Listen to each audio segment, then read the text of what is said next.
Hello, welcome back to Jakara academy. So ಯಾರೆಲ್ಲ ಸರ್ಕಾರಿ ಸ್ಪರ್ಧಾತ್ಮಕ ಪರೀಕ್ಷೆಗಳ ತಯಾರಿ ನಡೆಸ್ತಾ ಇದ್ದೀರಾ ಅವರಿಗಾಗಿ ಕರೆಂಟ್ ಅಫೇರ್ಸ್ ಅಂದ್ರೆ ಪ್ರಚಲಿತ ಘಟನೆಗಳು ಜೊತೆಗೆ ಜಿಕೆನು ಕೂಡ ಇದು ಆಗ್ತಾ ಇರ್ತದೆ. ಸೊ ಹಾಗಾಗಿ ಇದನ್ನ ಇವತ್ತಿನ ವಿಡಿಯೋದಲ್ಲಿ ಡಿಸ್ಕಷನ್ ಮಾಡೋಣ. ಯಾರೆಲ್ಲ ಟೀಚರ್ ಪೋಸ್ಟ್ಗೆ ವಿಶೇಷವಾಗಿ ಹಾಗೂ ವಿಲೇಜ್ ಅಕೌಂಟೆಂಟ್ ಹಾಗೂ ಇನ್ನಿತರ ಸ್ಪರ್ಧಾತ್ಮಕ ಪರೀಕ್ಷೆಗಳಿಗೆ ಯಾರೆಲ್ಲ ಈಗಾಗಲೇ ಅರ್ಜಿ ಸಲ್ಲಿಸಿದ್ದೀರಾ ಅಥವಾ ಮುಂದೆ ಏನಾದ್ರು ಕಾಲ್ ಫಾರ್ಮ್ ಆಗಿದ್ದಾವೆ ಅದೆಲ್ಲದಕ್ಕೂ ಕೂಡ ಬಹಳಷ್ಟು ಉಪಯುಕ್ತವಾಗಿರುವಂತದ್ದು ಕರೆಂಟ್ ಅಫೇರ್ಸ್ ಇನ್ನಿದಾವೆ. ಹಾಗೂ ಇದನ್ನೇ ಜಿಕೆ ಅಲ್ಲಿ ಸಹಿತ ಕೇಳುವಂತ ಚಾನ್ಸಸ್ ಬಹಳಷ್ಟು ಇರ್ತದೆ. ಸೊ ಈ ಒಂದು ವಿಡಿಯೋದಲ್ಲಿ ನಾವು ಕವರ್ ಮಾಡೋಣ. ಸೊ ಮುಖ್ಯವಾಗಿ ಡೇ ಬೈ ಡೇ ನಾನು ಕ್ಲಾಸ್ ಅನ್ನು ತೆಗೆಯುವಂತಹ ಪ್ರಯತ್ನವನ್ನ ಪಡ್ತಾ ಇರ್ತೀನಿ. ತಾವುಗಳು ಆದಷ್ಟು ಹೆಚ್ಚಿನ ಪ್ರಮಾಣದಲ್ಲಿ ಜಕಾರ ಅಕಾಡೆಮಿ ಸಬ್ಸ್ಕ್ರೈಬ್ ಮಾಡ್ರಿ ಅಂತ ಹೇಳ್ತಾ, ಸೊ ಪೇಪರ್ ಒನ್ಗೆ ಯೂಶುವಲಿ ಪೇಪರ್ ಒನ್ಗೆ ಏನ್ ಮಾಡಿರ್ತಾರೆ, ಜಿಕೆ ಕರೆಂಟ್ ಅಫೇರ್ಸ್ ಎಲ್ಲನೂ ಕೂಡ ಇರ್ತದೆ. ಸೊ ಅದರದ್ದೇ ನಾವು ಇಲ್ಲಿ ಚರ್ಚೆನ ಮಾಡ್ತಾ ಹೋಗೋಣ. ಮೊದಲಿಗೆ ನಾವು ನೋಡೋದಾದ್ರೆ ಅಪಾರ್ ಅರ್ಜಿ ನಮೂನೆ ತಿದ್ದುಪಡಿ ಮಾಡಿ ಎನ್ನುವಂಥದ್ದು. ಸೊ ಯಾರು ಶಿಕ್ಷಕರಾಗಲು ಬಯಸ್ತಾ ಇದ್ದೀರಿ ಅಂದ್ರೆ ಅವ್ರಿಗೆ ಅಪಾರ್ ಎನ್ನುವಂತ ಮಾಹಿತಿ ಇರಬೇಕಾಗಿರುವಂತದ್ದು. ಅಪಾರ್ ಅಂದ್ರೆ ಏನು ಎನ್ನುವಂಥದ್ದು ಗೊತ್ತಿರ್ತಾರೆ, ಕಮೆಂಟ್ ಬಾಕ್ಸ್ ಅಲ್ಲಿ ಕಮೆಂಟ್ ಮಾಡಿ ಅಪಾರ್ ಅಂದ್ರೆ ಏನು ಎನ್ನುವಂಥದ್ದು.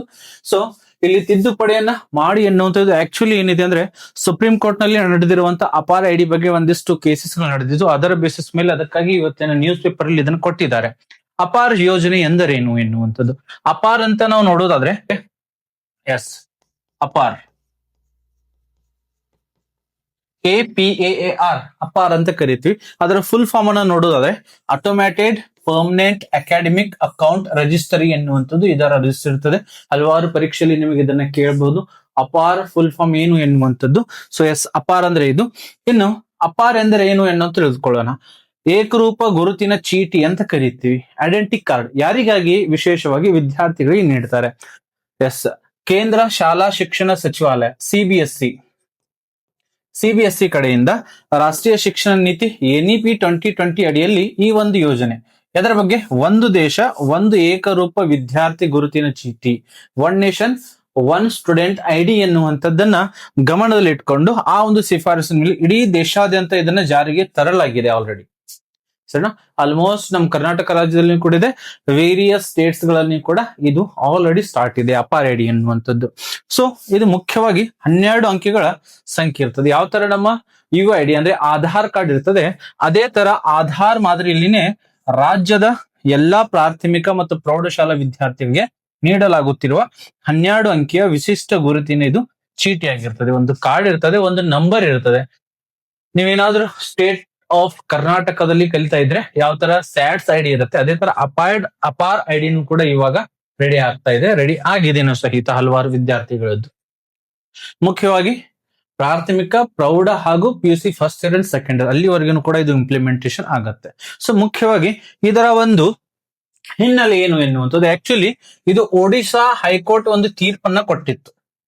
ಆ ತೀರ್ಪಿನಲ್ಲಿ ಏನಿತ್ತು ಅಂದ್ರೆ ಅಪಾರ್ ಗುರುತಿನ ಚೀಟಿ ನೀಡುವ ಮುನ್ನ ಪೋಷಕರು ಒಪ್ಪಿಗೆ ಸೂಚಿಸಬಹುದು ಅಥವಾ ತಿದ್ದುಪಡಿ ಅಥವಾ ಅದನ್ನ ನಿರಾಕರಿಸಬಹುದು. 2 ಅಂಶಗಳನ್ನು ಇಲ್ಲಿ ಕಲ್ಪಿಸಲಾಗಿತ್ತು. ಸರಿನಾ?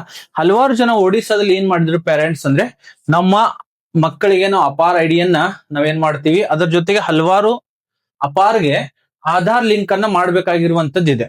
ಸೊ ಹಲವಾರು ಪೋಷಕರು ಅದನ್ನ ತಕರಾರು ತೆಗೆದ್ರು, ನಾವು ಅಪಾರ್ಗೆ ನಮ್ಮ ಆಧಾರ್ ಐಡೆಂಟಿಟಿಯನ್ನು ಕೊಡೋದಿಲ್ಲ ಎನ್ನುವಂಥದ್ದು. ಸೊ ಅದಕ್ಕಾಗಿ ಹಲವಾರು ಪೇರೆಂಟ್ಸ್ ಕೋರ್ಟ್ಗೆ ಹೋಗಿದ್ರು. ಕೋರ್ಟ್ ಏನ್ ಹೇಳಿತ್ತು ಅಂದ್ರೆ, ನೀವು ಅದನ್ನ ಅಪ್ಲಿಕೇಶನ್ ಅಲ್ಲಿ ತಿದ್ದುಪಡಿಯನ್ನ ಮಾಡ್ರಿ ಎನ್ನುವಂತ ಮಾತನ್ನ ಹೇಳಿತ್ತು. ಇದೆಲ್ಲನೂ ಕೂಡ ಇಲ್ಲಿದೆ. ಸರಿನಾ? ಸೊ ಅವಾಗ ಒಡಿಶಾ ಹೈಕೋರ್ಟ್ ಒಂದು ಆದೇಶವನ್ನು ಕೊಡ್ತದೆ. ಯಾರಿಗೆ? ನಮ್ಮ CBSE ಅವರಿಗೆ. CBSE ಏನಂತ ಆರ್ಡರ್ ಕೊಡುತ್ತದೆ ಅಂದ್ರೆ, ಆ ಒಂದು ಅಪಾರ್ ಐಡಿ ಏನಿದೆ ಅದಕ್ಕಿಂತ ಮುಂಚೆ ತಾವು ಏನು ಪೋಷಕರ ಒಪ್ಪಿಗೆ ಪತ್ರವನ್ನ ತೆಗೆದುಕೊಳ್ತೀರಾ ಅದನ್ನ ಅವ್ರು ಒಪ್ಕೊಳ್ಳಬಹುದು ಅಥವಾ ನಿರಾಕರಿಸಬಹುದು. ಹೀಗೆ 2 ಆಪ್ಷನ್ಗಳನ್ನ ಪೇರೆಂಟ್ಸ್ಗೆ ಕೊಡಿ ಎನ್ನುವಂಥದ್ದು. ಅದಾದ ಮೇಲೆ ಒಡಿಶಾ ಹೈಕೋರ್ಟ್ ಅನ್ನ ಚಾಲೆಂಜ್ ಮಾಡಿ CBSE ಅಥವಾ ಕೇಂದ್ರ ಸರ್ಕಾರ ಏನ್ ಮಾಡ್ತದೆ, ಸುಪ್ರೀಂ ಕೋರ್ಟ್ಗೆ ಬರುತ್ತೆ. ಸುಪ್ರೀಂ ಕೋರ್ಟ್ ಅಲ್ಲಿ ಕೂಡ ವಿಚಾರಣೆ ಸುಪ್ರೀಂ ಕೋರ್ಟ್ ಏನ್ ಮಾಡ್ತದೆ, ನಡೆಸ್ತದೆ. ಹಾಗೂ ಒಡಿಶಾ ಹೈಕೋರ್ಟ್ ನ ಆದೇಶವನ್ನ ಅದು ಏನ್ ಮಾಡಿದೆ, ಎತ್ತಿ ಹಿಡಿದಿದೆ. ಅಂದ್ರೆ same as usual Odisha high court ಏನ್ ಆರ್ಡರ್ ಕೊಟ್ಟಿತ್ತು ಅದೇ ಹೈಕೋರ್ಟ್ ಏನ್ ಮಾಡಿದೆ, ಆ ಒಂದು ಹೈಕೋರ್ಟ್ ನಿರ್ಣಯವನ್ನೇ ಸುಪ್ರೀಂ ಕೋರ್ಟ್ ಮುಂದಿನ ಸಹಿತ ಹೊರಿಸಿದೆ. ಇಲ್ಲಿ ಪೋಷಕರಿಗೆ ಒಪ್ಪಿಗೆನೂ ಕೂಡ ಆಗಿರಬಹುದು ಅಥವಾ ಅವರು ಅದನ್ನ ನಿರಾಕರಿಸಬಹುದು ಎನ್ನುವಂಥದ್ದು CBSE ಮಂಡಳಿಗೆ ಸುಪ್ರೀಂ ಕೋರ್ಟ್ ಏನ್ ಮಾಡಿದೆ, ಸೂಚನೆ ನೀಡಿದೆ. ಸರಿನಾ? ಇದು ಅಪಾರ್ ಎನ್ನುವಂಥದ್ರ ಬಗ್ಗೆ. ಸೊ ಇದರ ಬಗ್ಗೆ ಪರೀಕ್ಷೆಯಲ್ಲಿ ಯಾವ ತರ ಪ್ರಶ್ನೆಗಳನ್ನ ಕೇಳ್ತಾರೆ, ಮಾಡೆಲ್ ಪ್ರಶ್ನೆಗಳನ್ನ ನಾವು ನೋಡ್ತಾ ಸಾಗೋಣ. ಅಪಾರ್ ಎಂಬ ಪದದ ಪೂರ್ಣ ರೂಪ ಯಾವುದು ಅಥವಾ ಇದರ ಫುಲ್ ಫಾರ್ಮ್ ಏನು ಎನ್ನುವಂಥದ್ದನ್ನ ನಿಮ್ಮ ಪರೀಕ್ಷೆಯಲ್ಲಿ ಮ್ಯಾಕ್ಸಿಮಮ್ ಚಾನ್ಸ್ ಇದೆ ಕೇಳುವಂಥದ್ದು, ವಿಶೇಷವಾಗಿ ಶಿಕ್ಷಕರು ಯಾರು ಆಗಲು ಬಯಸ್ತಾ ಇದ್ದೀರಾ ಅವರು. ಸರಿನಾ? ಎಸ್, 4 ಆಪ್ಷನ್ ಕೊಟ್ಟಿದೀವಿ. Automated permanent academic account registry ಅಂತ ಇದೆ, ಪರ್ಫಾರ್ಮೆನ್ಸ್ ಅಂಡ್ ಅಸೆಸ್ಮೆಂಟ್ ರಿಜಿಸ್ಟ್ರಿ ಅಂತ ಇದೆ, ಆಟೋಮೇಟೆಡ್ ಪಬ್ಲಿಕ್ ಅಕಾಡೆಮಿಕ್ ರೆಕಾರ್ಡ್ ಅಂತ ಇದೆ, ಅಕಾಡೆಮಿಕ್ ಪರ್ಸನಲ್ ಅಚೀವ್ಮೆಂಟ್ ರೆಕಾರ್ಡ್ ಅಂತ ಇದೆ. ಸೊ ತಾವುಗಳು ಅತಿ ಬೇಗನೆ ಹೋಗಿ ಕಮೆಂಟ್ ಅನ್ನು ಮಾಡಿ ನೋಡೋಣ ಇದರಲ್ಲಿ ಸರಿಯಾಗಿರುವಂತದ್ದು ಏನು ಅಂತದ್ದು. ಇದಕ್ಕಿಂತ ಮುಂಚೆ ನಾನು ಡಿಸ್ಕಸ್ ಕೂಡ ಮಾಡ್ತಾ ಸಾಕ್ತಾ ಇದ್ದೀನಿ. ಎಸ್, ಇದರ ಸರಿಯಾಗಿರುವಂತ ಉತ್ತರ ಎಸ್ ಗೆಸ್ ಮಾಡಿ. Very good, very good. Comments ಗಳು ಬರ್ತಾ ಇದಾವೆ. Good. Yes, automated option A ಏನಿದೆ ಇದು ಸರಿಯಾಗಿರುವಂತ ಉತ್ತರ. Automated permanent academic account registry ಎನ್ನುವಂಥದ್ದು ಸರಿಯಾಗಿರುವಂತ ಉತ್ತರ ಆಗ್ತದೆ. ನಾವು ಮುಂದೆ ನೋಡ್ತಾ ಸಾಗೋಣ. ಅಪಾರ್ ಐಡಿ ಯಾವ ರಾಷ್ಟ್ರೀಯ ಶಿಕ್ಷಣ ನೀತಿಯ ಭಾಗವಾಗಿದೆ ಎನ್ನುವಂಥದ್ದು. ಸೊ ಇದನ್ನ ಮಾಡ್ರಿ ಎನ್ನುವಂಥದ್ದು ಯಾವ ರಾಷ್ಟ್ರೀಯ ಶಿಕ್ಷಣ ನೀತಿಯಲ್ಲಿ ಹೇಳಲಾಗಿದೆ ಇದನ್ನ. ಆಪ್ಷನ್ಗಳು ನೋಡೋದಾದ್ರೆ NEP 1986 ಇದೆ, NEP 1992 ಇದೆ, NEP 2020 ಇದೆ, NEP 2005 ಇದೆ. NEP ಅಂದ್ರೆ NEP ಇದನ್ನು ಕೂಡ ಬರ್ಬೋದು. NEP ಫುಲ್ ಫಾರ್ಮ್ ಅಂದ್ರೆ ನ್ಯಾಷನಲ್ ಎಜುಕೇಶನ್ ಪಾಲಿಸಿ. ಸರಿನಾ? ನ್ಯಾಷನಲ್ ಎಜುಕೇಶನ್ ಪಾಲಿಸಿ ಅಂತ ಕರಿತೀವಿ, ರಾಷ್ಟ್ರೀಯ ಶಿಕ್ಷಣ ನೀತಿ ಅಂತ ಕರಿತೀವಿ. ಅಪಾರ್ ಐಡಿ ಯಾವುದರ ಒಂದು ಭಾಗ ಹೇಳಿ ನೋಡೋಣ. ಅತಿ ಬೇಗನೆ ಕಮೆಂಟ್ ಮಾಡಿ. NEP 2020 ಎನ್ನುವಂಥದ್ದು ಇದು ಸರಿಯಾಗಿರುವಂತಹ ಉತ್ತರ ಆಗಿದೆ. ಅಪಾರ್ ಐಡಿಯ ಮುಖ್ಯ ಉದ್ದೇಶ ಏನು ಎನ್ನುವಂಥದ್ದು. ಅಪಾರ್ ಐಡಿ ಇದನ್ನು ಕೂಡ ನಿಮ್ಮ ಪರೀಕ್ಷೆಯಲ್ಲಿ ಕೇಳುವಂತ ಚಾನ್ಸಸ್ಗಳು ಇದಾವೆ. ಅಪಾರ್ ಐಡಿಯ ಮುಖ್ಯ ಉದ್ದೇಶ ಏನು ಎನ್ನುವಂಥದ್ದು. ಆಪ್ಷನ್ ಗಳನ್ನು ನೋಡಿದ್ರೆ ಆಪ್ಷನ್ ಎ ಬ್ಯಾಂಕ್ ಖಾತೆ ತೆರೆಯುವುದು ಅಂತ ಹೇಳ್ತಾ ಇದ್ದಾರೆ. ಆಪ್ಷನ್ ಬಿ ವಿದ್ಯಾರ್ಥಿಗಳ ಶೈಕ್ಷಣಿಕ ದಾಖಲೆಗಳನ್ನು ಡಿಜಿಟಲ್ ರೂಪದಲ್ಲಿ ಸಂಗ್ರಹಿಸುವುದು ಅಂತ ಇದೆ. ಆಪ್ಷನ್ ಸಿ ಅನ್ನ ನೋಡೋದಾದ್ರೆ ಮತದಾರರ ನೋಂದಣಿ ಅಂತ ಇದೆ. ಆಪ್ಷನ್ ಡಿ ಅನ್ನ ನೋಡೋದಾದ್ರೆ ಪಾಸ್ಪೋರ್ಟ್ ನೀಡುವುದು ಅಂತ ಇದೆ. ಬೇಗನೆ ಕಮೆಂಟ್ ಮಾಡಿ ನೋಡೋಣ. Very good. ಸರಿಯಾಗಿರುವಂತಹ ಉತ್ತರ ಆಪ್ಷನ್ ಬಿ, ವಿದ್ಯಾರ್ಥಿಗಳ ಶೈಕ್ಷಣಿಕ ದಾಖಲೆಗಳು ಡಿಜಿಟಲ್ ರೂಪದಲ್ಲಿ ನಾವು ಏನ್ ಮಾಡ್ಬೇಕಾಗಿರುವಂತದ್ದು, ಸಂಗ್ರಹಿಸಿ ಇಡಬೇಕಾಗಿರುವಂತದ್ದು. ಆಲ್ಮೋಸ್ಟ್ ಎಲ್ಲ from first class to PUC ವರೆಗೂ ಕೂಡ ಎಲ್ಲ ಮಾರ್ಕ್ಸ್ ಕಾರ್ಡ್ಗಳು ಅವರೆಲ್ಲ ಮಾರ್ಕ್ಸ್ಗಳು ಎಲ್ಲಾನು ಕೂಡ ನಾವು ಡಿಜಿಟಲ್ ರೂಪದಲ್ಲಿ ಇಲ್ಲಿ ಪಡಿಬಹುದಾಗಿದೆ. ಅಪಾರ್ ಐಡಿಯನ್ನು ಯಾರಿಗೆ ನೀಡಲಾಗುತ್ತದೆ ಎನ್ನುವಂಥದ್ದು. ಆಪ್ಷನ್ ನೋಡೋದಾದ್ರೆ ಶಿಕ್ಷಕರಿಗೆ ಮಾತ್ರ, ಸರ್ಕಾರಿ ನೌಕರರಿಗೆ ಮಾತ್ರ, ಎಲ್ಲ ವಿದ್ಯಾರ್ಥಿಗಳಿಗೆ, ಕಾಲೇಜು ಪ್ರಾಂಶುಪಾಲರಿಗೆ ಮಾತ್ರ ಎನ್ನುವಂಥದ್ದು. ಬಹಳಷ್ಟು ಈಸಿ ಆಗಿರುವಂತದ್ದಿದೆ. ಕಮೆಂಟ್ ಅನ್ನ ಮಾಡಿ. ಕಮೆಂಟ್ಗಳು ಬರ್ತಾ ಇದ್ದಾವೆ. Very good. ಯಾರಿಗೆ? ಎಲ್ಲ ವಿದ್ಯಾರ್ಥಿಗಳಿಗೆ ಇದನ್ನ ನೀಡಲಾಗ್ತದೆ. ಆಪ್ಷನ್ ಸಿ ಸರಿಯಾಗಿರುವಂತಹ ಉತ್ತರವಾಗಿದೆ. ನೆಕ್ಸ್ಟ್ ಪ್ರಶ್ನೆ ನೋಡಿದರೆ ಅಪಾರ್ ಐಡಿ ಎಷ್ಟು ಅಂಕಿಗಳ ವಿಶಿಷ್ಟ ಗುರುತು ಸಂಖ್ಯೆಯಾಗಿದೆ. ಅಪಾರ್ ಐಡಿಯಲ್ಲಿ ಎಷ್ಟು ನಂಬರ್ಸ್ ಇರ್ತವೆ ಎನ್ನುವಂತ ಪ್ರಶ್ನೆ ಇದೆ. 8 ಅಂಕಿಗಳು, 10 ಅಂಕಿಗಳು, 12 ಅಂಕಿಗಳು ಹಾಗೂ 16 ಅಂಕಿಗಳು. ಆಸ್ ಯೂಶುವಲ್ ಆಧಾರ್ ಕಾರ್ಡ್ ಯಾವ ತರ ಇರ್ತದೆ ಅಷ್ಟೇ ಅಂಕಿಗಳು. ನಮ್ಮ ಆಧಾರ್ ಕಾರ್ಡ್ ಕೂಡ ಅಷ್ಟೇ ಇರ್ತದೆ. ಇಲ್ಲಿನೂ ಕೂಡ 12 ಅಂಕಿಗಳು. ಇದು ಸರಿಯಾಗಿರುವಂತ ಉತ್ತರ.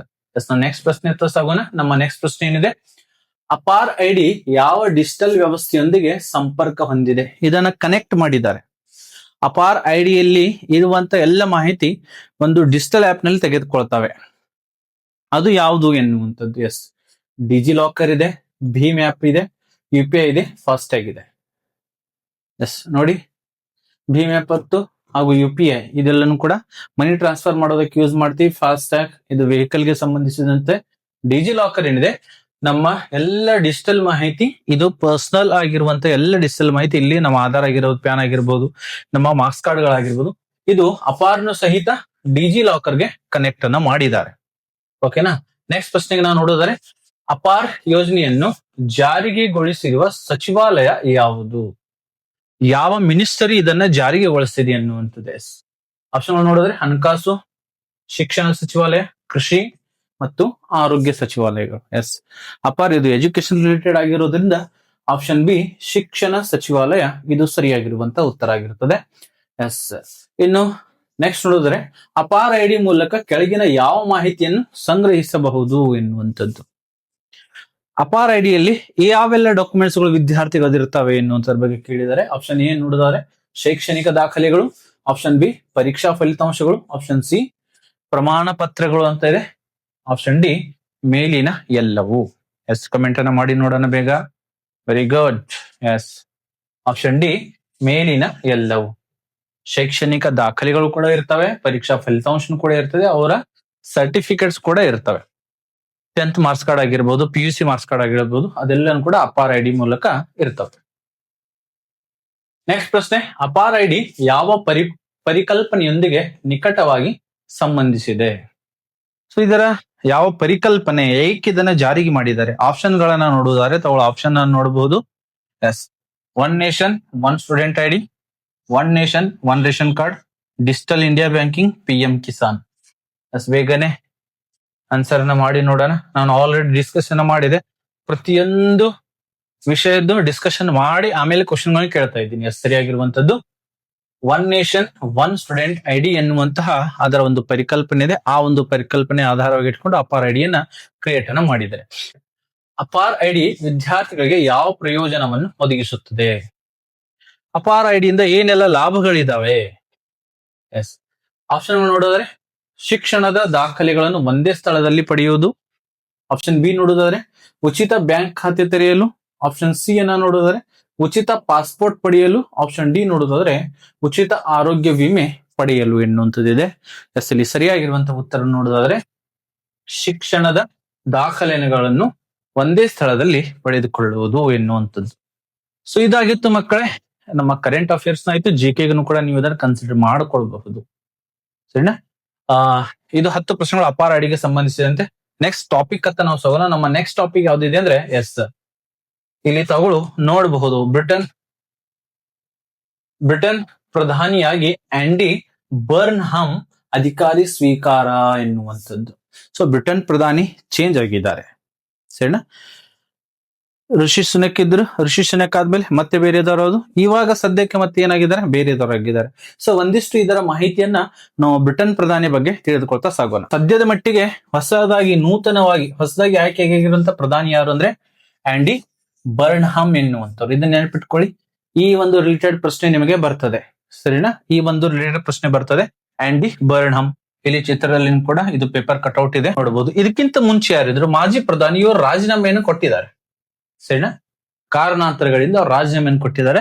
ಸದ್ಯಕ್ಕೆ ಆಂಡಿ ಬರ್ನ್ಹಮ್ ಇದ್ದಾರೆ. ಇದಕ್ಕಿಂತ ಮುಂಚೆ ಮಾಜಿ ಯಾರಿದ್ರು ಎನ್ನುವಂಥದ್ದು ಕಿಯರ್ ಸ್ಟಾರ್ಮರ್ ಎನ್ನುವಂಥವ್ರು. ಅವರು ಬ್ರಿಟನ್ನ ಮಾಜಿ ಪ್ರಧಾನಿಯಾಗಿದ್ದರು. ಇನ್ನು ಇದಕ್ಕೆ ಸಂಬಂಧಿಸಿರುವಂತಹ ಮುಖ್ಯ ಅಂಶಗಳನ್ನು ನೋಡ್ತಾ ಸಾಗುವುದಾದ್ರೆ, ಆಂಡಿ ಬರ್ನ್ಹಮ್ ಅವರು ಗ್ರೇಟರ್ ಮ್ಯಾಂಚೆಸ್ಟರ್ ಆ ಒಂದು ಪಟ್ಟಣದ ಅಥವಾ ಆ ಒಂದು ಸಿಟಿಯ ಮೇಯರ್ ಆಗಿದ್ರು ಅವರು. ಸರಿನಾ? ಪ್ರಸ್ತುತ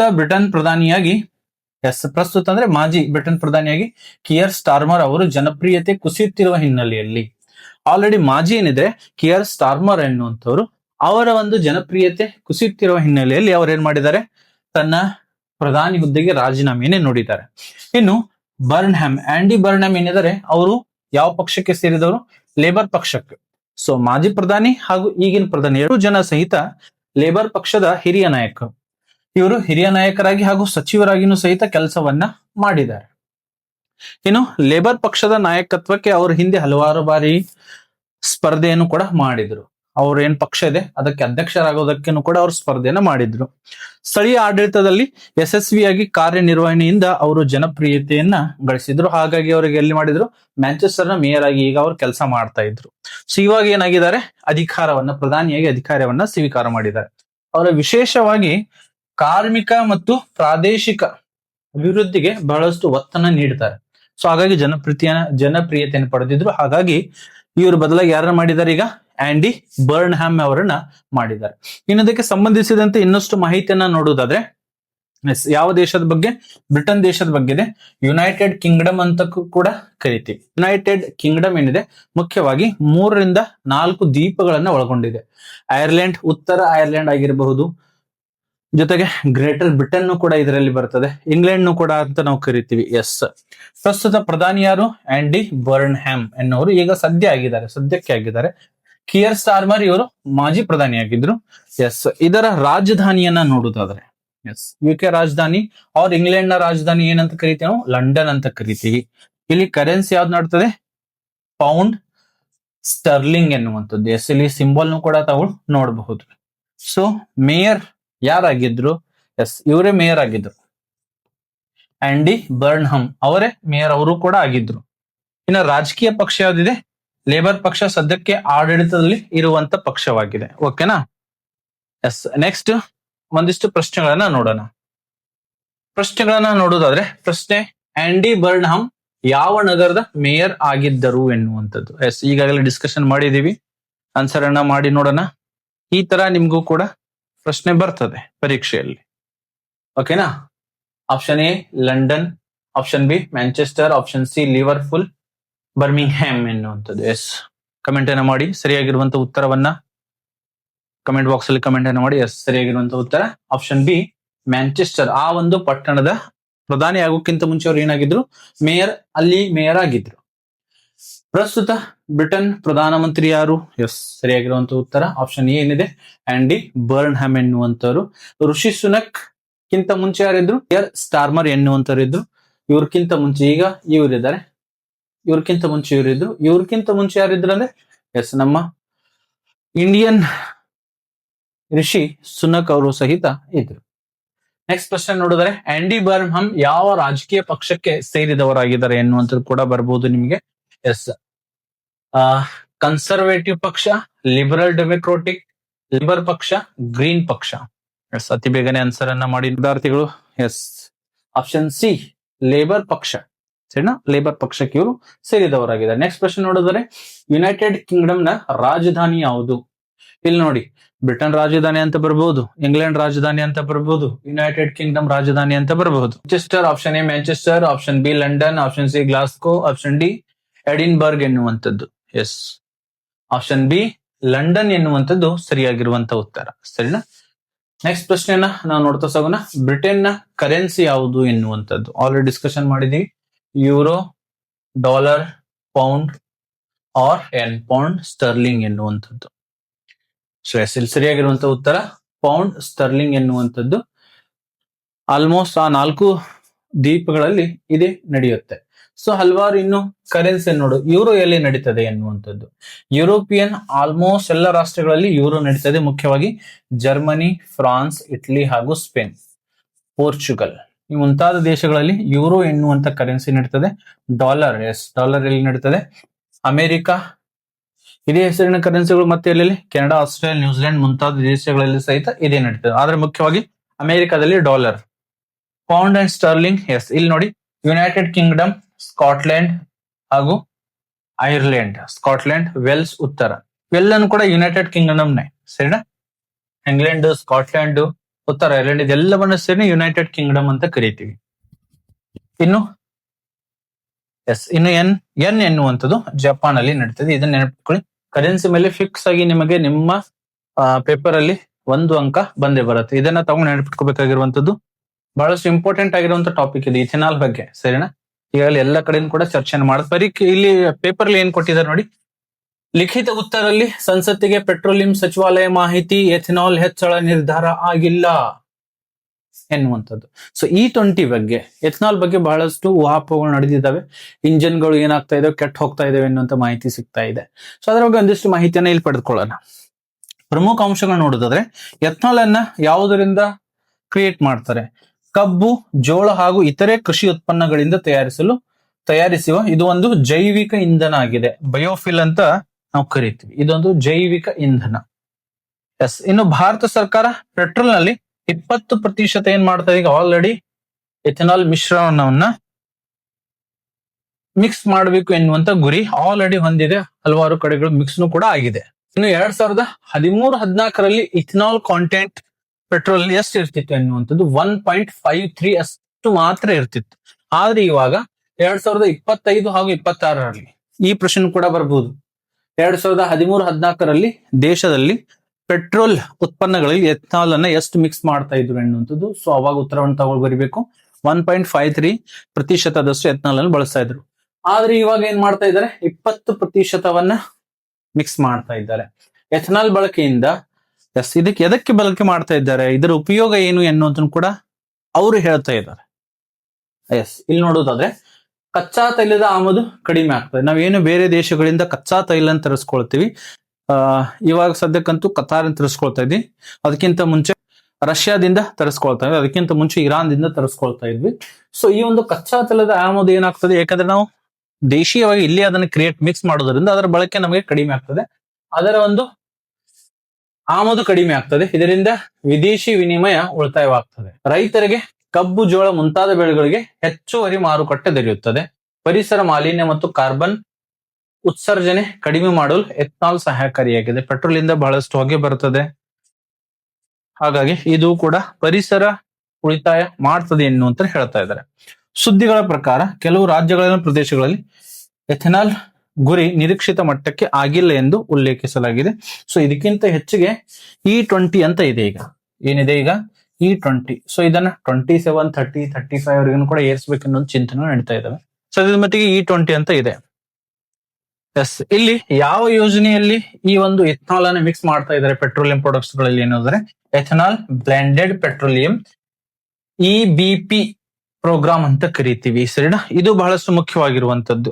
ಎಥೆನಾಲ್ ಬ್ಲೆಂಡೆಡ್ ಪೆಟ್ರೋಲ್ ಪ್ರೋಗ್ರಾಮ್ ಅಲ್ಲಿ EBP ವಿಸ್ತೃತ ರೂಪ ಹೇಳ್ರಿ ಅನ್ನೋದನ್ನು ಕೂಡ ನಿಮ್ಗೆ ಕೇಳಬಹುದು. ಸೊ ಇದು ಎಥೆನಾಲ್ ಗೆ ಸಂಬಂಧಿಸಿದಂತೆ ಒಂದಿಷ್ಟು ಪ್ರಶ್ನೆಗಳನ್ನ ನಾವು ಈಗ ನೋಡ್ತಾ ಹೋಗೋಣ. ಎಥೆನಾಲ್ ಯಾವ ವಿಧದ ಇಂಧನವಾಗಿದೆ ಎನ್ನುವಂತ ಪ್ರಶ್ನೆ ಇದೆ.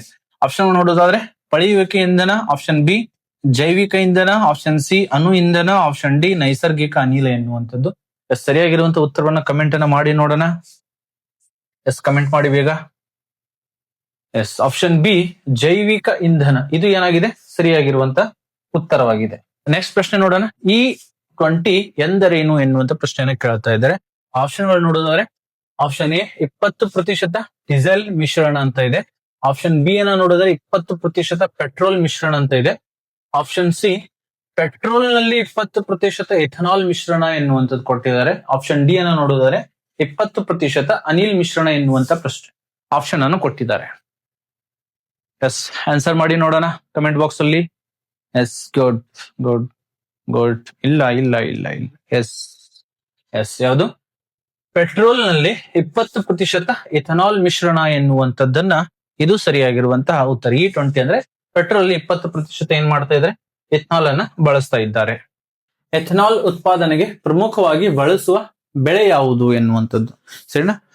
ಕಬ್ಬಿನ ರಸ ಮಿಕ್ಸ್ ಮಾಡ್ತಿದ್ದಾರೆ ಅಂತ ಎಲ್ಲರಿಗೂ ತಮಗೆ ಗೊತ್ತಿರುವಂತದ್ದು. ಸೊ ಇಲ್ಲಿ ಮುಖ್ಯವಾಗಿರುವಂತದ್ದು ಕಬ್ಬು ಎನ್ನುವಂಥದ್ದು. ಜೋಳದಿಂದ ರೆಡಿ ಮಾಡ್ತಾ ಇದ್ರೆ ಬಹಳಷ್ಟು ಕಡಿಮೆ, ಆದ್ರೆ ಕಬ್ಬಿನ ರಸ ಮಿಕ್ಸ್ ಮಾಡ್ತಾ ಇದ್ದಾರೆ ಅಂತ ನಮ್ಮ ಈ ಕಡೆ ಗ್ರಾಮೀಣ ಭಾಗಗಳಲ್ಲಿ ಮಾತನಾಡ್ತಾರೆ. ಸೊ ಕಬ್ಬು ಇಲ್ಲಿ ಮುಖ್ಯವಾಗಿರುವಂತದ್ದು, ಯಾಕಂದ್ರೆ ಅತಿ ಹೆಚ್ಚಿಗೆ ಎಥನಾಲ್ ಅನ್ನ ಕಬ್ಬಿನಿಂದ ನಾವು ಬಳಕೆಯನ್ನ ಉತ್ಪಾದಿಸ್ತೀವಿ. ನೆಕ್ಸ್ಟ್ ಬರೋದಾದ್ರೆ ಎಥನಾಲ್ ಮಿಶ್ರಣದಿಂದ ಯಾವುದು ಕಡಿಮೆ ಆಗುತ್ತದೆ ಎನ್ನುವಂಥದ್ದು. ನೋಡಿ, ಎಥನಾಲ್ ಮಿಶ್ರಣದಿಂದ ಆಗುವಂತ ಉಪಯೋಗವೇನಂತ ಕೊಡಬಹುದು ಅಥವಾ ಯಾವುದು ಕಡಿಮೆ ಆಗ್ತದೆ ಏನು ಡಿಫ್ರೆಂಟ್ ಟೈಪ್ ಕ್ವಶನ್ಸ್ ಕೇಳಬಹುದು. ಆಪ್ಷನ್ ಎ ನೋಡೋದಾದ್ರೆ ವಿದ್ಯುತ್ ಉತ್ಪಾದನೆ ಕಡಿಮೆ ಆಗ್ತದೆ. ಆಪ್ಷನ್ ಬಿ ಕೃಷಿ ಉತ್ಪಾದನೆ ಕಡಿಮೆ ಆಗ್ತದೆ. ಆಪ್ಷನ್ ಸಿ ಕಚ್ಚಾ ತೈಲ ಆಮದು ಕಡಿಮೆ ಆಗ್ತದೆ. ಆಪ್ಷನ್ ಡಿ ಮಳೆ ಪ್ರಮಾಣ ಕಡಿಮೆ ಆಗ್ತದೆ ಎನ್ನುವಂಥದ್ದು. ಇಲ್ಲಿ ಸರಿಯಾಗಿರುವಂತದ್ದು ಕಚ್ಚಾ ತೈಲದ ಆಮದು ಕಡಿಮೆ ಆಗ್ತದೆ. ನಾವು ಬೇರೆ ಕಡೆಯಿಂದ ಏನು ಕ್ಯೂರ್ಡ್ ಆಯಿಲ್ ಅನ್ನ ಏನು ಖರೀದಿ ಮಾಡ್ತೀವಿ ಅದು ನಾವು ಕಡಿಮೆ ಆಗ್ತದೆ. ಭಾರತ ಸರ್ಕಾರದ ಎಥನಾಲ್ ಮಿಶ್ರಣದ ಗುರಿ ಸದ್ಯಕ್ಕೆ ಎಷ್ಟಿದೆ? ಈಗಾಗಲೇ ನಾವು ಡಿಸ್ಕಷನ್ ಮಾಡಿದ್ವಿ. ಆಪ್ಷನ್ ಸಿ E20 ಅಂತ ಕರಿತೀವಿ. ಸರಿನಾ? ಇದಕ್ಕಿಂತ ಹೆಚ್ಚಿಗೆ ಚರ್ಚೆ ನಡೀತಾ ಇದೆ, ಇನ್ನು ನೋಡೋಣ. ಪರೀಕ್ಷಾ ದೃಷ್ಟಿಯಿಂದ ನೆನಪಿಡಬೇಕಾಗಿರುವಂತದ್ದು E20 ಅಂದ್ರೆ 20% ಇಥನಾಲ್ ಬ್ಲೆಂಡಿಂಗ್ ಎನ್ನುವಂಥದ್ದು. EBP ಇದರ ವಿಸ್ತೃತ ರೂಪ ನೋಡೋದಾದ್ರೆ ಎಥನಾಲ್ ಬ್ಲೆಂಡೆಡ್ ಪೆಟ್ರೋಲ್ ಪ್ರೋಗ್ರಾಮ್ ಎನ್ನುವಂಥದ್ದು. ಎಥನಾಲ್ ನ ಮೂಲ ಅದನ್ನ ಯಾವ ತರ ಉತ್ಪಾದನೆ ಮಾಡ್ತಾರೆ? ಕಬ್ಬು, ಜೋಳ ಹಾಗೂ ಧಾನ್ಯಗಳಿಂದ, ವಿಶೇಷವಾಗಿ ಕಬ್ಬಿನಿಂದ ಅದನ್ನ ಹೆಚ್ಚಿಗೆ ಎಥನಾಲ್ ಅನ್ನ ಪ್ರೊಡ್ಯೂಸ್ ಮಾಡ್ತಾ ಇದ್ದಾರೆ. ಲಾಭ ಏನಿದೆ ಅಂದ್ರೆ ತೈಲದ ಆಮದು ಕಡಿತ ಆಗ್ತದೆ, ಪ್ಲಸ್ ರೈತರ ಆದಾಯ ಹೆಚ್ಚಳಾಗ್ತದೆ ಹಾಗೂ ಮಾಲಿನ್ಯವನ್ನ ನಿಯಂತ್ರಿಸಬಹುದು ಎನ್ನುವಂಥದ್ದನ್ನ ಹೇಳ್ತಾ ಇದ್ದಾರೆ. ಆದ್ರೆ ಹಲವಾರು ಕಂಪ್ಲೇಂಟ್ಸ್ ಗಳು ಬರ್ತಾ ಇದ್ದಾವೆ. ಇಂಜನ್ಗಳು ಕೆಟ್ಟು ಹೋಗ್ತಾ ಇದ್ದಾವೆ, ಮೈಲೇಜ್ ಕೊಡ್ತಾ ಇಲ್ಲ ಎನ್ನುವಂಥದ್ದು. ಸರಿನಾ? ನೆಕ್ಸ್ಟ್ ಟಾಪಿಕ್ ನಮ್ದು ಯಾವ್ದಿದೆ, ಮುಖ್ಯವಾಗಿರುವಂತ ಸದ್ಯಕ್ಕೆ ನಡೀತಾ ಇರುವಂತದ್ದು SIR ಬಗ್ಗೆ ಇದೆ. ನೋಡಿ, ಇಲ್ಲಿ ರಾಜ್ಯ ಮುಖ್ಯ ಚುನಾವಣಾಧಿಕಾರಿ ಅನ್ಬು ಕುಮಾರ್ ಸೂಚನೆ SIR ಕಾಲಮಿತಿಯಲ್ಲಿ ಪೂರ್ಣಗೊಳಿಸಿ. SIR ಅಂದ್ರೆ ಏನು? SIR ಫುಲ್ ಫಾರ್ಮ್ ಅನ್ನು ಫಸ್ಟ್ ನೋಡೋಣ. SIR ಅಂದ್ರೆ ಸ್ಪೆಷಲ್ ಇಂಟೆನ್ಸಿವ್ ರಿವಿಷನ್ ಎನ್ನುವಂತ, ಇದಕ್ಕೆ SIR ಅಂತ ಕರಿತೀವಿ. ಇದಕ್ಕೆ ಸಂಬಂಧಿಸಿದಂತ ಮುಖ್ಯ ಅಂಶಗಳನ್ನ ನಾವು ನೋಡ್ತಾ ಸಾಗೋಣ. ಮುಖ್ಯ ಅಂಶಗಳು ನೋಡಿದ್ರೆ ಮತದಾರ ಪಟ್ಟಿಯನ್ನು ನಿಖರವಾಗಿ ಮತ್ತು ಹೊಸದಾಗಿ ನವೀಕೃತವಾಗಿಡಲು ಸ್ಪೆಷಲ್ ಇಂಟೆನ್ಸಿವ್ ರಿವಿಷನ್ ಎನ್ನುವಂತ SIR ಎನ್ನುವಂತದನ್ನ ಜಾರಿಗೆ ತಂದಿದ್ದಾರೆ. ಮುಖ್ಯ ಉದ್ದೇಶ ಏನು? ಮೃತರು, ಸ್ಥಳಾಂತರಗೊಂಡವರು, ನಕಲಿ ಹೆಸರುಗಳು ಅಥವಾ ಅನರ್ಹ ಮತದಾರ ಹೆಸರನ್ನು ಪಟ್ಟಿಯಿಂದ ತೆಗೆದು ಹಾಕಲಾಗ್ತದೆ. ಸರಿನಾ? ಅದಕ್ಕಾಗಿ SIR ಮಾಡ್ತಾ ಇದ್ದಾರೆ. 18 ವರ್ಷ ಪೂರ್ಣಗೊಂಡ ಅರ್ಹ ನಾಗರಿಕ ಹೆಸರನ್ನು ಮತದಾರ ಪಟ್ಟಿಗೆ ಸೇರಿಸ್ತಾ ಇದ್ದಾರೂ ಸಹಿತ ಅದಕ್ಕಾಗಿ SIR ನ ಮಾಡ್ತಾ ಇದ್ದಾರೆ. ಇನ್ನು ಯಾರ ಅಧೀನದಲ್ಲಿ ಇದು ನಡೀತಾ ಇದೆ ಅನ್ನುವಂಥದ್ದಾದ್ರೆ ಎಸ್, ಭಾರತದ ಚುನಾವಣಾ ಆಯೋಗ, ನಾವೇನಂತ ಕರಿತೀವಿ, ECI ಅಂತ ಕರಿತೀವಿ, ಅಂದ್ರೆ ಇಲೆಕ್ಷನ್ ಕಮಿಷನ್ ಆಫ್ ಇಂಡಿಯಾ. ಒಂದು ನಮ್ಮ ಭಾರತೀಯ ಚುನಾವಣಾ ಆಯೋಗ ಏನಿದೆ ಅದು ನಮ್ಮ ಸಂವಿಧಾನಿಕ ಒಂದು ಸಂಸ್ಥೆಯಾಗಿದೆ. ಸಂವಿಧಾನದಲ್ಲಿ ಮೆನ್ಷನ್ ಎಲ್ಲಿದೆ ಅಂದ್ರೆ ಅನುಚ್ಛೇದ 324ರಲ್ಲಿ ಭಾರತದ ಚುನಾವಣಾ ಆಯೋಗದ ಉಲ್ಲೇಖ ನಮಗೆ ಸಿಗ್ತದೆ.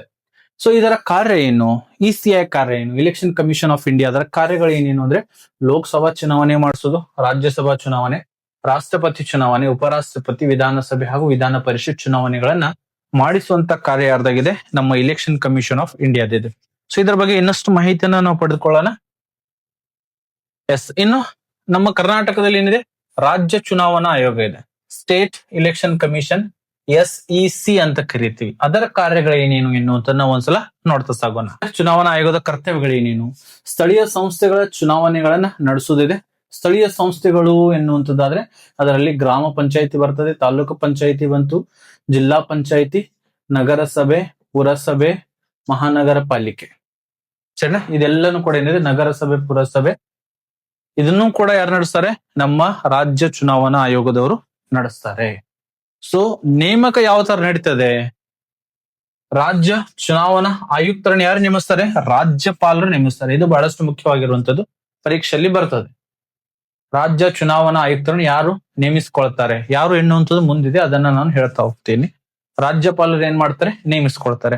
ಅದೇ ತರಹ ಭಾರತದ ಸಂವಿಧಾನದ ಅನುಚ್ಛೇದದಲ್ಲಿ ಪಂಚಾಯತ್ ಚುನಾವಣೆಗಳ ಉಲ್ಲೇಖ ನಮಗೆ ಎಲ್ಲಿ ಸಿಗ್ತದೆ, ಎಸ್, ಅನುಚ್ಛೇದ 243K.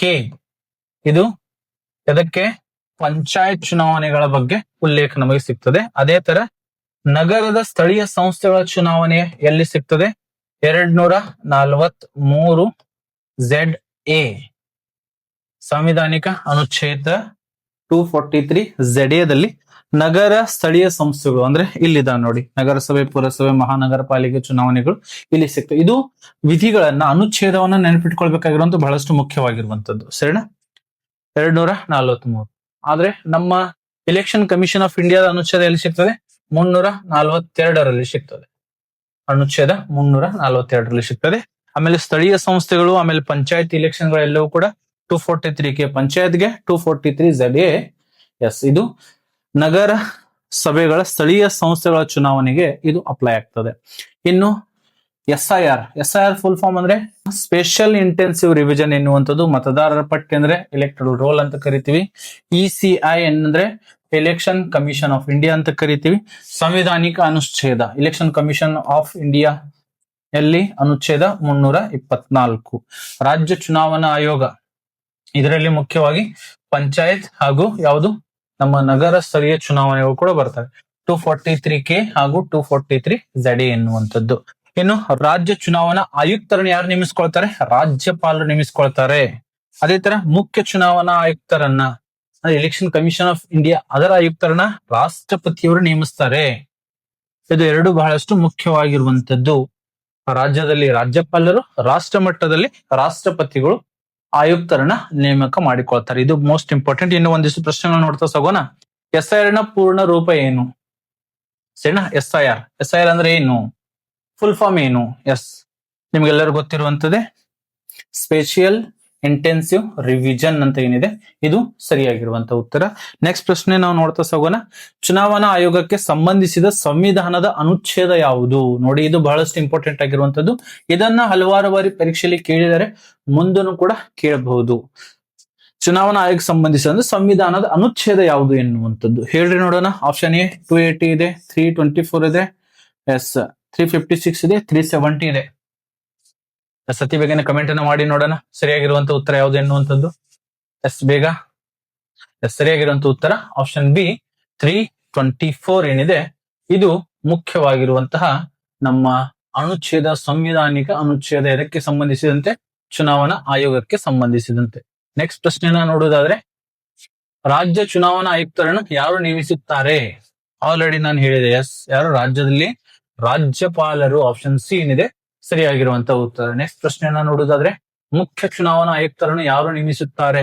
ಮುಖ್ಯ ಚುನಾವಣಾ ಆಯುಕ್ತರು ಅಂದ್ರೆ ಇಲೆಕ್ಷನ್ ಕಮಿಷನ್ ಆಫ್ ಇಂಡಿಯಾ. ಅಲ್ಲಿ ಚುನಾವಣಾ ಆಯುಕ್ತರನ್ನು ಯಾರು ನೇಮಿಸಿಕೊಳ್ತಾರೆ? ರಾಷ್ಟ್ರ ಮಟ್ಟದಲ್ಲಿ ರಾಷ್ಟ್ರಪತಿಯವರು, ರಾಜ್ಯಪಾಲರು, ಸುಪ್ರೀಂ ಕೋರ್ಟ್ ಮುಖ್ಯ ನ್ಯಾಯಾಧೀಶರು, ಪ್ರಧಾನಮಂತ್ರಿಗಳು. ಎಸ್, ಯಾರು? ರಾಷ್ಟ್ರಪತಿ. ಆಪ್ಷನ್ ಎ ಏನಿದೆ, ರಾಷ್ಟ್ರಪತಿಯವರು ಅವರಿಗೆ ನೇಮಕವನ್ನು ಮಾಡಿಕೊಳ್ತಾರೆ. ನೆಕ್ಸ್ಟ್ ನೋಡಿದರೆ ಗ್ರಾಮ ಪಂಚಾಯತ್ ಚುನಾವಣೆಗಳನ್ನ ನಡೆಸುವ ಸಂಸ್ಥೆ ಯಾವುದು? ಯಾರು ಗ್ರಾಮ ಪಂಚಾಯತ್ ಚುನಾವಣೆಗಳನ್ನು ನಡೆಸ್ತಾರೆ? UPSC, ರಾಜ್ಯ ಚುನಾವಣಾ ಆಯೋಗ, ಲೋಕ್ ಸೇವಾ ಆಯೋಗ, ನೀತಿ ಆಯೋಗ. ಎಸ್, ಆಲ್ರೆಡಿ ನಿಮ್ಗೆ ಗೊತ್ತಿರುವಂತದ್ದು ರಾಜ್ಯ ಚುನಾವಣಾ ಆಯೋಗ ಏನ್ ಮಾಡ್ತದೆ, ನಾವೆಲ್ಲ ಗ್ರಾಮ ಪಂಚಾಯತ್ ಎಲೆಕ್ಷನ್ಸ್ ಗಳನ್ನ ನಡೆಸ್ತದೆ. ನೆಕ್ಸ್ಟ್ ನೋಡಿದ್ರೆ ಪರೀಕ್ಷೆ ಬಗ್ಗೆ ಒಂದಿಷ್ಟು ನೆನಪಿಟ್ಕೊಳ್ಳಿ, ಇದನ್ನ ಬೇಕಿದ್ರೆ ಸ್ಕ್ರೀನ್ ಶಾಟ್ ಕೂಡ ತೆಗೆದುಕೊಳ್ಳಿ. ಆರ್ಟಿಕಲ್ 324 ಎದರ ಬಗ್ಗೆ ಇದೆ? ಎಲೆಕ್ಷನ್ ಕಮಿಷನ್ ಆಫ್ ಇಂಡಿಯಾದ ಬಗ್ಗೆ ಹೇಳ್ತದೆ. ಆರ್ಟಿಕಲ್ 243 ಗೆ ಪಂಚಾಯತ್ ಇಲೆಕ್ಷನ್ಸ್ ಬಗ್ಗೆ ಇದೆ. ಆರ್ಟಿಕಲ್ 243 ZA ಮುನ್ಸಿಪಲ್ ಎಲೆಕ್ಷನ್ಸ್ ಗಳ ಬಗ್ಗೆ ಇದೆ. ನಗರ ಸಂಸ್ಥೆಗಳು ಬಂತು ಅದರಲ್ಲಿ.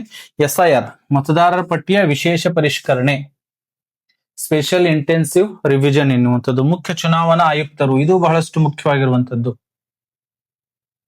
ಮುಖ್ಯ ಚುನಾವಣಾ ಆಯುಕ್ತ, ಎಲೆಕ್ಷನ್ ಕಮಿಷನ್ ಆಫ್ ಇಂಡಿಯಾ, ಅದರ ಆಯುಕ್ತರು ಯಾರು? ಜ್ಞಾನೇಶ್ ಕುಮಾರ್ ಅಂತ ಇದ್ದಾರೆ. ಎಸ್, ಯಾರು? ಜ್ಞಾನೇಶ್ ಕುಮಾರ್ ಅಂತ ಇದ್ದಾರೆ. ಇನ್ನು ರಾಜ್ಯದ ಮುಖ್ಯ ಚುನಾವಣಾ ಆಯುಕ್ತರು ಯಾರಿದ್ದಾರೆ? ಅನ್ಬು ಕುಮಾರ್. ಇದು ಮೋಸ್ಟ್, ಇದು ಹಾಗೂ ಇದು ಮೋಸ್ಟ್, ಎರಡು ಹೆಸರುಗಳನ್ನ ತಾವು ನೆನಪಿಟ್ಕೊಳ್ಳಲೇಬೇಕು. ಇಲೆಕ್ಷನ್ ಕಮಿಷನ್ ಆಫ್ ಇಂಡಿಯಾ ಆಯುಕ್ತರು ಜ್ಞಾನೇಶ್ ಕುಮಾರ್ ಇದೆ. ರಾಜ್ಯ ಮುಖ್ಯ ಚುನಾವಣಾಧಿಕಾರಿ ಆಯುಕ್ತರು ಯಾರಿದ್ದಾರೆ? ಅನ್ಬು ಕುಮಾರ್ ಅವರು ಇದ್ದಾರೆ. ಇದು SIR ಗೆ ಸಂಬಂಧಿಸಿದಂತೆ. ಇನ್ನು ಫಿಫಾ ವರ್ಲ್ಡ್ ಕಪ್ ಗೆ ಬರೋಣ. ಇಲ್ಲಿನೂ ಕೂಡ ಫಿಕ್ಸ್ ಆಗಿ ಈ ವರ್ಷ ಪ್ರಚಲಿತ ಘಟನೆಗಳು ಏನ್ ನಡೀತಾ ಇದೆ, ಇದು ಮುಖ್ಯವಾಗಿರುವಂತದ್ದಿದೆ. ಫಿಫಾ ವರ್ಲ್ಡ್ ಕಪ್ ಅಂತಾರಾಷ್ಟ್ರೀಯ ಮಟ್ಟದಲ್ಲಿ ಅತಿ ಹೆಚ್ಚಿಗೆ ಜನಪ್ರೀತಿಯನ್ನು ಕಳಿಸಿರುವಂತಹ ಆಟ ಇದು ಫಿಫಾ ವರ್ಲ್ಡ್ ಕಪ್. ಇದರ ಬಗ್ಗೆ ಒಂದಿಷ್ಟು ಮಾಹಿತಿ ನೋಡೋಣ.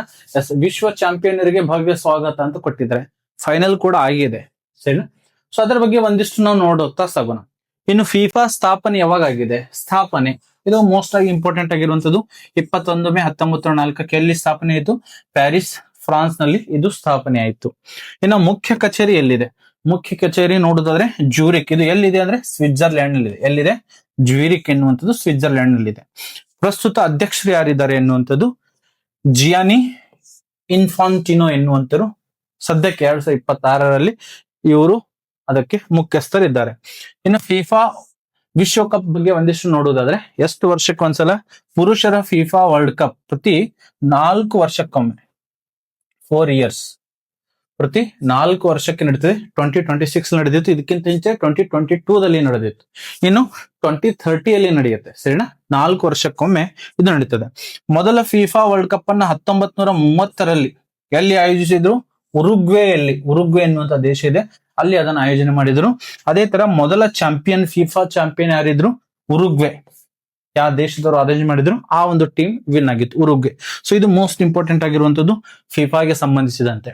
ಇನ್ನು ಫಿಫಾ ಫುಲ್ ಫಾರ್ಮ್ ಅನ್ನ ನೋಡಿದರೆ, ಫಿಫಾ ಫುಲ್ ಫಾರ್ಮ್ ಏನಿದೆ? Federation international D football association ಎನ್ನುವಂಥದ್ದು ಇದರ ಒಂದು ಫುಲ್ ಫಾರ್ಮ್ ಇದೆ. ಇನ್ನು ಫಿಫಾ ವರ್ಲ್ಡ್ ಕಪ್ 2026 ಹೈಲೈಟ್ಸ್ ಗಳನ್ನ ನೋಡುವುದಾದರೆ, ಸೊ ಮುಖ್ಯವಾಗಿ 3 ದೇಶಗಳಲ್ಲಿ ಇದು ಆತಿಥ್ಯನ ವಹಿಸ್ಕೊಂಡಿದ್ವು. ಯಾವ್ಯಾವುದು? ಒಂದು US, ಅಮೆರಿಕ, ಕೆನಡಾ ಹಾಗೂ ಮೆಕ್ಸಿಕೋ. ಈ 3 ದೇಶಗಳಲ್ಲಿ ಈ ಎಲ್ಲಾ ಮ್ಯಾಚ್ ಗಳನ್ನ ಆಡಿದ್ದಾರೆ. ಈ ವರ್ಷದ ವಿಶೇಷತೆ ಏನಪ್ಪಾ ಅಂತಂದ್ರೆ ಮೊದಲ ಬಾರಿಗೆ 48 ತಂಡಗಳು ಭಾಗಿಯಾಗಿದ್ವು.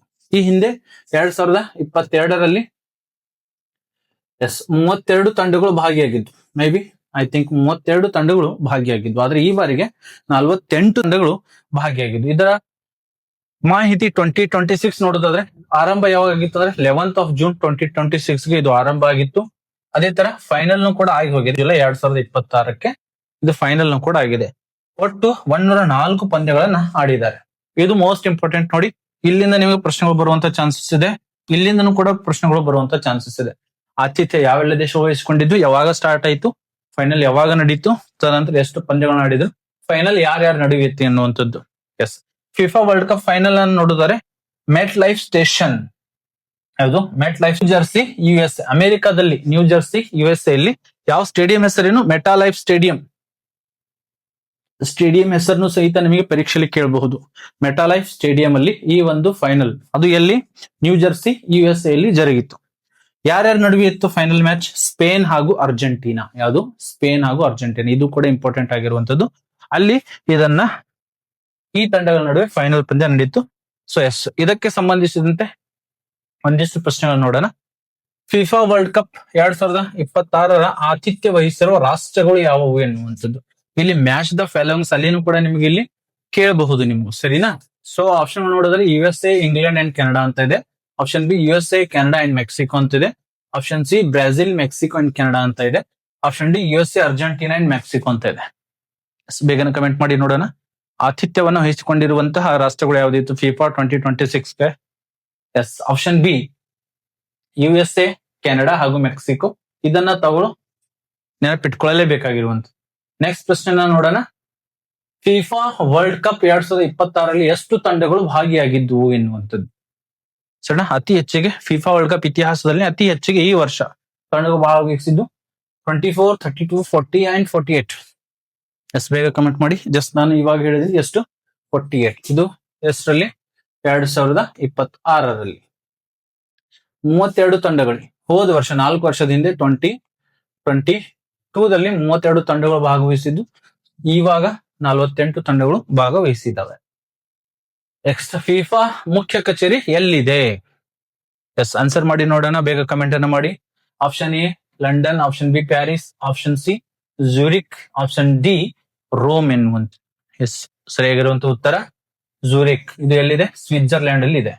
ಸರಿನಾ? ಸ್ವಿಟ್ಜರ್ಲ್ಯಾಂಡ್ ಅಲ್ಲಿ ಇದೆ ಮುಖ್ಯ ಕಚೇರಿ. ನೆಕ್ಸ್ಟ್, ಫಿಫಾ 2026ರ ವಿಜೇತ ತಂಡ ಯಾವುದು? ಆಪ್ಷನ್ ನೋಡಿದ್ರೆ ಬ್ರೆಜಿಲ್, ಜರ್ಮನಿ, ಅರ್ಜೆಂಟೀನಾ ಹಾಗೂ ಸ್ಪೇನ್. ಎಸ್, ಯಾವುದು? ಸ್ಪೇನ್ ಎನ್ನುವಂಥದ್ದು ಇದು ವಿಜೇತ ವಿನ್ ಆಗಿದೆ. ಯಾರ ನಡುವೆ ಇತ್ತು ಇದು? ಅರ್ಜೆಂಟೀನಾ ಹಾಗೂ ಸ್ಪೇನ್ ನಡುವೆ ಇತ್ತು. ಇದರಲ್ಲಿ ಸ್ಪೇನ್ ಗೆಲುವನ್ನ ಸಾಧಿಸಿದೆ. ನೆಕ್ಸ್ಟ್, ಫಿಫಾ ಸ್ಥಾಪನೆ ಆದ ವರ್ಷ ಯಾವುದು? ಯಾವಾಗ ಫಿಫಾ ಸ್ಥಾಪನೆ ಆಯಿತು ಎನ್ನುವಂಥದ್ದು? 1894, 1904, 1914, 1924. ಎಸ್, ಹೇಳಿ ನೋಡೋಣ. ಎಸ್, ಸರಿಯಾಗಿರುವಂತ ಉತ್ತರ 1904ರಲ್ಲಿ ಫಿಫಾ ಸ್ಥಾಪನೆ ಆಗ್ತದೆ. ಇನ್ನು ಫಿಫಾ ಫುಟ್ಬಾಲ್ಗೆ ಸಂಬಂಧಿಸಿದಂತೆ ಪರೀಕ್ಷೆಗಾಗಿ ಇದನ್ನ ತಗೊಳ್ಳೋ ನೆನಪಿಟ್ಕೊಳ್ಳಿ. ಫಿಫಾ ಸ್ಥಾಪನೆಯಾದ ವರ್ಷ 1904. ಇದರ ಮುಖ್ಯ ಕಚೇರಿ ಎಲ್ಲಿದೆ? ಜ್ಯೂರಿಕ್ ಅಲ್ಲಿದೆ. ಸ್ವಿಟ್ಜರ್ಲ್ಯಾಂಡ್ ಅಲ್ಲಿದೆ. ಅಧ್ಯಕ್ಷರು ಯಾರಿದ್ದಾರೆ? ಜಿಯಾನ್ ಇನ್ಫಾಂಟಿನೋ ಅವರು ಇದ್ದಾರೆ. 2026 ವಿಶ್ವಕಪ್ ಆತಿಥ್ಯನ ಯಾರು ವಹಿಸಿದ್ರು ಎನ್ನುವಂಥದ್ದು? USA, ಕೆನಡಾ ಅಂಡ್ ಮೆಕ್ಸಿಕೋ 3 ದೇಶಗಳು ವಹಿಸಿಕೊಂಡಿದ್ರು. ಒಟ್ಟು ಎಷ್ಟು ತಂಡಗಳು ಭಾಗಿಯಾಗಿದ್ದು 2026ರಲ್ಲಿ? 48. ಒಟ್ಟು ಎಷ್ಟು ಪಂದ್ಯಗಳು ನಡೆದು? 104. ಫೈನಲ್ ಪಂದ್ಯ ಎಲ್ಲಿ ನಡೆಯಿತು? MetLife stadium, yes, New Jersey, USA ಅಲ್ಲಿ ನಡೀತು. 2026ರ ಚಾಂಪಿಯನ್ ಯಾರಿದ್ರು? ಅರ್ಜೆಂಟೀನಾ ಇತ್ತು. ಸರಿನಾ? 2026ರ ಚಾಂಪಿಯನ್ ಯಾರಿದ್ದಾರೆ? ಈಗ ಸ್ಪೇನ್ ದವರು ಇದ್ದಾರೆ. ಓಕೆನಾ? ಇದು ಒಂದಿಷ್ಟು ನಿಮ್ಮ paper 1 current affairs and JK ಸಂಬಂಧಿಸಿರುವಂತಹ ಪ್ರಶ್ನೆಗಳಾಗಿದ್ದು, ಡೈಲಿ ನೋಡೋಣ. ಕ್ಲಾಸ್ ಅನ್ನ ಅರೇಂಜ್ ಮಾಡುವಂತ ಪ್ರಯತ್ನವನ್ನು ಪಡ್ತೀನಿ ನಾನು ಸಹಿತ. ಸೊ ಈ ಒಂದು ಮಾಹಿತಿ ನಿಮ್ಗೆ ಹೇಗೆ ಅನ್ಸಿದೆ ಹಾಗೂ ಇದರ ಸ್ಕ್ರೀನ್ ಶಾಟ್ ಅನ್ನು ತೆಗೆದುಕೊಳ್ಳಿ. ಇದರಿಂದ ನಿಮಗೆ ಫಿಕ್ಸ್ ಆಗಿ ಪ್ರಶ್ನೆಗಳು ಬರುವಂತ ಮ್ಯಾಕ್ಸಿಮಮ್ ಚಾನ್ಸಸ್ ಇದಾವೆ ಕರೆಂಟ್ ಅಫೇರ್ ಅಲ್ಲಿ ಹಾಗೂ JK ಅಲ್ಲಿ. ಸರಿನಾ? ಸೊ ಇದರ ಒಂದು PDF ಬೇಕಿದ್ರೆ ಕಮೆಂಟ್ ಬಾಕ್ಸ್ ಅಲ್ಲಿ ಕಮೆಂಟ್ ಅನ್ನು ಅತಿ ಹೆಚ್ಚಿಗೆ ಮಾಡಿ. PDF ನು ಕೂಡ ನಾನು ಹಾಕಿರ್ತೀನಿ. ಓಕೆನಾ? ಇಂಥ ವಿಡಿಯೋಗಳಿಗಾಗಿ ಜಕಾರಿ ಅಕಾಡೆಮಿಯನ್ನು ತಪ್ಪದೆ ಸಬ್ಸ್ಕ್ರೈಬ್ ಮಾಡಿ. ಮತ್ತೆ ನಾವು ಭೇಟಿಯಾಗೋಣ ಮುಂದಿನ ವಿಡಿಯೋದಲ್ಲಿ. ಜೈ ಹಿಂದ್.